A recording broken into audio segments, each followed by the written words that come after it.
സംബന്ധിച്ച് ഇവിടെ സൂചിപ്പിച്ചു. 23 വർഷങ്ങൾക്ക് മുമ്പ് കേന്ദ്ര സർക്കാരിന്റെ അടൽ ബിഹാരി വാജ്പേയിയുടെ ഗവൺമെന്റ് ഇരുന്ന സമയത്ത് പ്രധാനമന്ത്രിയുടെ ഗ്രാമീണ സടക്ക് യോജന പദ്ധതി പ്രകാരമാണ് ഈ റോഡ് നിർമ്മിച്ചത്. അന്ന് ഈ റോഡ് നിർമ്മിക്കുന്നതിന് വേണ്ടി വളരെയധികം പ്രയത്നിച്ച ബിജെപിയുടെ മുൻ ഭാരവാഹികൾ അവരുടെ അശ്രാന്ത പരിശ്രമത്തിന്റെ ഫലമായി 23 വർഷം മുമ്പ് സ്ഥാപിച്ച ഈ ഗ്രാമീണ സടക്ക് യോജന പ്രകാരം സ്ഥാപിച്ച റോഡിന്റെ പുനരുദ്ധാരണ പ്രവർത്തികൾ നടത്താൻ പോലും ഫണ്ടില്ലാത്ത അവസ്ഥയിലാണ് നിൽക്കുന്നത്.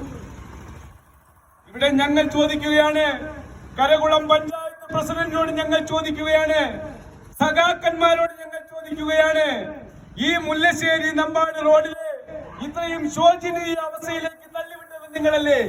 നിങ്ങളുടെ ഭരണമല്ലേ ഈ മുല്ലശ്ശേരി നമ്പാട് റോഡിനെ ഈ ശോചനീയ അവസ്ഥയിലേക്ക് തള്ളിവിട്ടത്?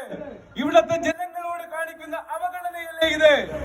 ഒരു റോഡ് വികസനത്തെ സംബന്ധിച്ച് അല്ലെങ്കിൽ ഒരു റോഡിന്റെ പുനരുദ്ധാരണത്തെ സംബന്ധിച്ച് ഒരു റോഡ് അതിന്റെ പൂർണ്ണാവസ്ഥയിൽ സഞ്ചാര യോഗ്യമാക്കുമ്പോൾ, ഗതാഗത യോഗ്യമാക്കുമ്പോൾ ആ സ്ഥലത്തെ പ്രദേശവാസികൾക്കും അതുപോലെ തന്നെ മറ്റു വ്യാപാരികൾക്കും മറ്റു സ്ഥലത്തു നിന്നും വരുന്ന വ്യാപാരികൾക്കും വ്യവസായികൾക്കും അതുപോലെ തന്നെ വളരെ രോഗാവസ്ഥയിലുള്ളവർക്കും ആശുപത്രിയിലെത്താനും ഒക്കെ ഏറ്റവും പ്രയോജനകരമായ മാർഗമാണ് ഗതാഗത മാർഗം.